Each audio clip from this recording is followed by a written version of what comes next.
Isa ka bang artist at gusto mong pagkakitaan yung digital art mo? Well, this video is for you. Kasi pwede mong pagkakitaan yung digital arts mo online. So, are you ready? Let's go!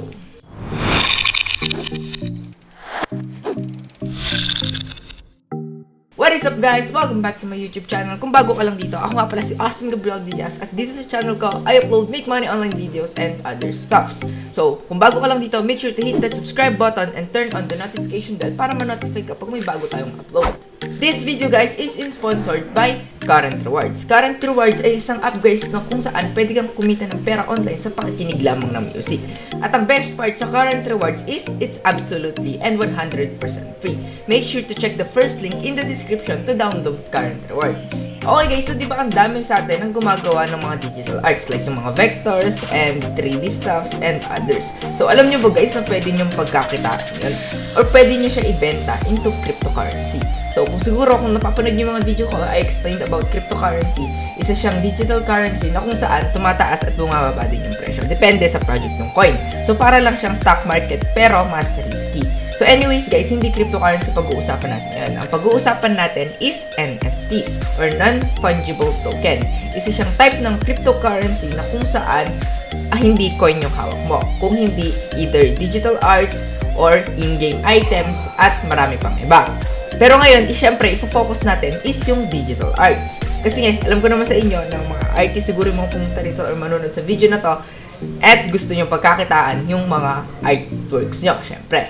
So, ano nga ba yung NFT, guys? So, NFT stands for non-fungible tokens. To give you an example kung ano ang isang NFT is ito yung isa. So, this called an crypto kitty. So, specifically, ang name niya is Dragon. So, nabenta siya for 600 ata or 500 Ethereum. So, it's currently worth around 170,000 US dollars. So, di ba? Isang crypto kitty na art na benta for that much worth of money. At syempre, pwede rin kayo kumita ng ganon. Depende na lang yun kung matsatsambahan nyo na maganda yung art nyo at nagustuhan ng mga mayayaman at gustong pag-invest dun sa artworks nyo. So, bakit sila bumibili ng ganon? Pwede naman mag-search sa internet. Pwede naman ganito, ganyan. Pwede naman i-download. Libre lang. So, guys, it's called an NFT for a reason. So, to give you an example, isipin nyo yung painting ni Mona Lisa. Okay, so, pag kinuha nyo sa internet, may value ba siya? Wala, di ba? Pero pagka nakuha nyo yung painting mismo na pinaint ni Leonardo da Vinci, is may worth na malaking pera. So, basically, ganun yung NFT, guys. So, kung investor ka at gusto mo na bumili ng NFT, is para kang bibili ng original na painting mismo. Pero, ang catch dito, it's digital. So, anyways, guys, tapos na tayo ma-explain kung ano yung NFT. Sana naiintindihan nyo, guys. Kung hindi nyo naiintindihan, comment nyo sa baba. Ngayon naman is ituturo ko sa inyo kung paano nyo ito-turn yung digital art nyo into an NFT at kung saan nyo siya pwede ibenta para kumita din kayo ng pera. Okay, so let's get into my computer so we can get started. So, una guys is pupunta tayo sa website called Rarible.com. So, dito is pwede nyong gawing NFT yung mga digital arts nyo. So, makikita nyo, ayan sila guys. So, yung mga digital arts yan at ang dami nagbebenta rito. So, ayan, may mga GIFs din. So, ayan yung mga type ng digital art na binebenta dito sa Rarible.com. So, make sure guys na mag-research muna kayo kung anong type ng digital art ang gusto nyo. So, baka pwede rin kayo gumawa ng series of digital arts like this one. So, tignan nyo dito, hashtag boy at iisang model lang siya pero iba-iba ng style. At tignan nyo, napakalaki na ng nabenta niya. 100 Ethereum in 1 day. So, 100 Ethereum guys, kung i-check natin kung magkano yung 1 Ethereum sa PHP or peso, check natin guys, 92,000. Okay? 1 Ethereum. Okay? So, check natin kung ilan yung 100. Boom. Tignan nyo. 9.2 million in just 1 day. Oh, top sellers in 1 day yan 9.2 million pesos. So, ganun kalaki guys ang pwede nyo kitain dito when you do it right. Okay? Kaya make sure na i-research nyo muna bago kayo gumawa ng digital arts para pwedeng malaki yung kitain nyo. Okay? So, series lang yung ginagawa nyo guys. Makikita nyo, pare-pares lang ng style. Iba-iba lang ng design. So, okay, so skittish hashtag boy, designer hashtag boy. So, ayan guys, ang daming nagbebenta dito. So, it's called Rarible.com. So, paano naman gagawa ng So, paano naman makakapag-upload or makakapagbenta ng NFT dito? So, marketplace din tong Rarible.com guys, kaya pwede rin kayo dito magbenta ng NFT arts nyo. So, una nyo gagawin guys, pagka napunta kayo rito sa Rarible.com, una is pipindutin nyo tong Connect Wallet. Okay, so mamimili kayo dyan ng wallet. So, ito yung wallet guys ng cryptocurrency. Okay, so pipiliin ko is yung MetaMask kasi MetaMask is yung pinakamadali. Okay, so click natin yung MetaMask guys. So makikita nyo is nag-auto login na yung account ko kasi meron na akong MetaMask account. So to create naman a MetaMask account, so it's just a browser extension guys. So ayan yung account ko. So meron akong 0 Ethereum. Okay, so para makagawa ng MetaMask account guys, kailangan nyo nang i-search sa Google MetaMask. Okay, ayan, metamask.io, click nyo lang yung MetaMask and then click download now. So, pag din-download nyo siya guys, is mapupunta na siya sa Google Chrome extension nyo. So, pag kinlik nyo siya guys dito, is makikita nyo na, ayan, pwede na kayo gumawa ng wallet. So, hindi pa ganito yung makikita nyo guys, okay? Gagawa lang, para makagawa ng wallet guys, kailangan nyo lang maglagay ng password. Okay, create a new wallet lang, lagyan nyo ng password, and save nyo lang yung recovery phrases nyo. Para, in case na mawala yung account nyo, is pwede nyo siya i-recover. And then, magkakaroon na kayo ng ganitong account. So, ito yung account address nyo. Okay? So, pag kinlik nyo nga yung dito, pag kinlik nyo yung connect wallet and then pinili nyo MetaMask, is mag-open lang tong MetaMask and may kiklik lang kayo na sign dito. So, madali lang yun guys. Common sense lang yun. Sure ako is magagawa nyo yun. Okay? Without any seeing it. Okay? So, let's go. Okay, so next guys is pupunta kayo ngayon dito sa create. So, ito yung dito na kayo magki-create ng inyong NFT. So, kunyari may design na kayo, may naisip na kayo, nakapaggawa na kayo ng art, is ngayon is gagawin nyo na siyang NFT at ibebenta nyo dito sa Rarible.com. So, pwedeng single lang siya para iisa lang yung may-ari guys, or pwede ring multiple para ilalagay nyo kung ilan yung pwede mabili. Okay, kung ilang ganon. So, dito ngayon, ayan, pwede ito yung mga file na pwede nyong ilagay. So, PNG, GIF, WebP, MP4, MP3, max of 30 MB. Okay, so dito nyo choose file and then piliin nyo lang yung art nyo. Put on sale guys is i-auction nyo yung art nyo. Okay, so what I mean by auction guys is pwedeng mag-place yung mga gustong bumili nun kung magkano nila gusto bilhin yung art mo. Okay, pag nilagyan nyo naman ng instant sale price guys, is ito yung mabebenta agad yung NFT nyo pagka naglagay kayo ng price dito. For example, naglagay tayo ng 1 Ethereum. Okay, so 1 Ethereum guys, tandaan natin is 92,000 pesos currently. Okay, so you will receive 0.975 or $1,800 dahil may service fee na 2.5. So pag may nag-offer ng 1 Ethereum is mabebenta agad yung NFT nyo or yung digital art. Okay, dito sa unlocked once purchase, so pwede nyo ilagay yung Google Drive dito kung doon nyo makukuha yung NFT art. Okay, so pwede nyo rin ilagay dito pero I don't recommend that.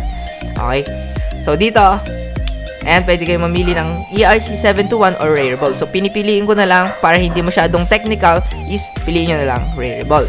Okay, ngayon dito is papangalanan nyo ngayon yung account nyo. Okay, for example, papangalanan nyo siya ng may original art, ganito, ganyan. And then, lagyan nyo ng description. Okay, bakit ito original art nyo, kung bakit nyo ito ibebenta. Ito naman guys. Okay, ngayon, dito naman tayo sa royalties. Royalties guys is 10% kayo maglalagay kung ilang percent gagawin nyo. Okay, so royalties guys is, for example, nabenta nyo na yung NFT art nyo, ngayon yung bumili is binenta ulit. Ngayon is marereceive nyo yung 10% pagka binenta yun ulit. So, kada mabebenta yung NFT art nyo, meron kayong 10% ng 10% every time. Okay, kasi kayo yung original creator. Okay, so ito guys, itong properties, I don't understand this for some reason, pero optional lang naman, kaya huwag na natin yan, gawin natin yan. So, choose file tayo, pili tayo ng art dito, kunyari, ito ginawa kong sample na to, transparent Bitcoin, then lagyan natin is transparent BTC. Okay, ngayon, lagyan ng description, is it really transparent? Look closer. You know, grabe naman yung ano na yan. Grabe naman yung description na yan. Kasi guys, ito naisipan ko, para bala ko siya i-upload guys. Transparent background, then meron siyang, pag tinignan nyo siya, pag zoom in nyo, is merong maliliit na logo ng Bitcoin. Okay? Kaya, yun yung nilagay ko. And royalties, 10%, and then create item. Okay? So, something wrong, please fix with the error floats above and try again. The button will enable after. Okay, my bad. Hindi pala ako naglagay ng instant price. Okay? So, hindi na natin lalagyan yan. Off na lang natin. And let's create our item. Okay guys, so makikita nyo, follow the steps, nag-open yung MetaMask dito. Okay, so approve performing transactions with your wallet. Okay, ito yung risk na include sa pagbebenta ng NFT. Okay? So, kailangan nyo ng Ethereum para ma-mint nga or magawang NFT yung digital art nyo. So, ngayon, yung gas fee, yung may gas fee na tinatawag, guys. So, ang gas fee is yun yung magko-convert ng digital art nyo into an NFT para mapunta siya sa isang wallet. So, kung makikita nyo guys, ang gas fee dito ngayon is currently $10 or 500 pesos. Okay? So, wait lang guys ha, tandaan nyo, 500 pesos. So, yun lang yung kailangan nyo para ma-mint yung NFT nyo. So, medyo tumaas siya ngayon kasi nung tinatry ko siya dati is $6 lang siya. Okay? So, kailangan nyo lang siya ilagay sa MetaMask account nyo. So, di ba meron nga kayong MetaMask kanina, pinagawa ko kayo guys. So, dun nyo lang ilalagay yun. Huwag kayong mag-alala kasi ituturo ko sa inyo kung paano kayo makakakuha ng Ethereum pang gas ng NFT nyo guys. Okay? So, don't worry. Okay? So, alert, insufficient funds kasi nga wala akong nalagay. Okay? So, pagka nagawa nyo na yan guys, pagka nabayaran nyo na, kunyari, kinonfirm nyo na is ma-approve na to. Ngayon, upload files and mint token. Okay? Call contract method. Okay? So, pagka nag-upload files kayo and minint nyo yung token nyo, I'm not sure na may bayad ulit siya. Pero I'm pretty sure meron. Pero sana naman is wala. Okay? So, kaya make sure na meron yung malaki yung nakalagay nyo na Ethereum. Okay? Ito lang guys yung risk include dito. Tulad nga na sabi ko kanina. Hindi mo sure kung mabebenta yung NFT mo. So, either kikita ka ng malaki or magsasayang ka ng $10 or more. Kasi guys, hindi ko sure kung meron ding upload dito sa part ng upload files and mint token is merong another fee or another gas fee. Okay? So, sa sign sell order, dito is wala na for sure kasi magpupunta na lang yung NFT mo sa inyong MetaMask wallet. Okay? Or sa wallet nyo dito sa Rarible. Yun din yung sinasabi ko kanina guys na mag-research muna kayo kung anong art yung gagawin nyo at mag-research muna kayo more about NFTs bago kayo mag-start dito. Don't just watch this video and ready na ako mag-invest, ready na ako gumawa ng arts and napakadami mong ginawang arts tapos pinag-upload mo lahat, gumastos ka ng $100 or more, $200 tapos wala naman na benta and then ngayon sisisihin nyo ko kasi hindi naman ako kumita, nawalan lang ako ng pera. So, yun nga guys, sinabi ko na sa inyo, there are risks included and there is money included. Okay? Okay, so kung G naman kayo doon, kung okay naman sa inyo, kung willing kayo mag-take ng risk kasi lahat naman dito sa buhay natin is merong risk. Next naman is ituturo ko sa inyo kung paano malalagyan ng Ethereum itong MetaMask wallet natin. Okay? So let's go! So yun lang guys muna for now for part 1. Make sure to subscribe and turn on the notification bell para sa part 2 na i-release ko baka tomorrow or next week. Okay? So, doon naman sa video na yan is tuturo ko sa inyo kung paano nyo malalagyan ng Ethereum yung inyong MetaMask wallet para ma-mint nyo yung digital art nyo into an NFT. So yun lang guys, maraming salamat sa panonood at sa patuloy yung suporta. Once again, I'm Gabriel Diaz and see you on the next video. So yun lang, bye!